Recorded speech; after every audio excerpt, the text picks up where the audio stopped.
میرے آقا کریم صلی اللہ علیہ وسلم سے تربیت پانے والے صحابہ کرام میں حضرت جریر بن عبداللہ رضی اللہ تعالیٰ عنہ غالباً ہیں۔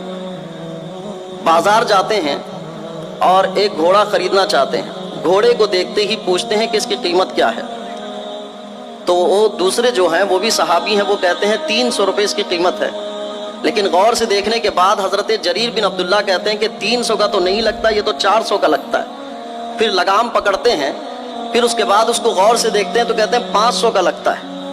پھر اس کے بعد سواری کرتے ہیں، اس کے اوپر چڑھ کے اس کو چلا کے لے کے آتے ہیں، پھر اس سے کہتے ہیں کہ یہ تو گھوڑا 800 کا نظر آتا ہے۔ تو وہ صحابی کہتے ہیں کہ ہاں یہ گھوڑا تو ہے 800 کا، لیکن میں ان کو 300 میں بیچنا چاہ رہا ہوں۔ تو انہوں نے پوچھا کہ آپ 800 کا گھوڑا 300 میں کیوں بیچنا چاہتے ہیں؟ تو انہوں نے کہا میری مجبوری ہے، بیٹی کی شادی ہے، جلدی سے بیچ کے پیسے لے کر میں اپنی بیٹی کی شادی کرنا چاہتا ہوں۔ تو حضرت جریر بن عبداللہ رضی اللہ تعالیٰ عنہ نے انہیں 800 روپے دیے اور یہ کہا کہ یہ لیجئے 800 روپے، اس کی اصل قیمت میں آپ کو دیتا ہوں۔ ان صحابی نے کہا کہ میں 800 کا گھوڑا 300 میں بیچ رہا ہوں، میری مجبوری ہے، لیکن آپ 300 کے گھوڑے کو 800 میں کیوں لے رہے ہیں؟ تو وہ کہتے ہیں کہ میری مجبوری ہے۔ تو کہا آپ کی مجبوری کیا ہے؟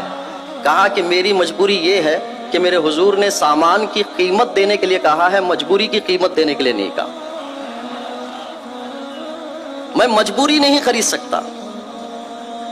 کاروبار اتنے بن گئے ہیں اور ہر کاروبار کو مسلمان بہت آسانی سے لیتے جا رہے ہیں، اس کو سمجھ نہیں آ رہی کہ یہ چیز اسلام میں کچھ بنتی بھی ہے کہ نہیں ہے۔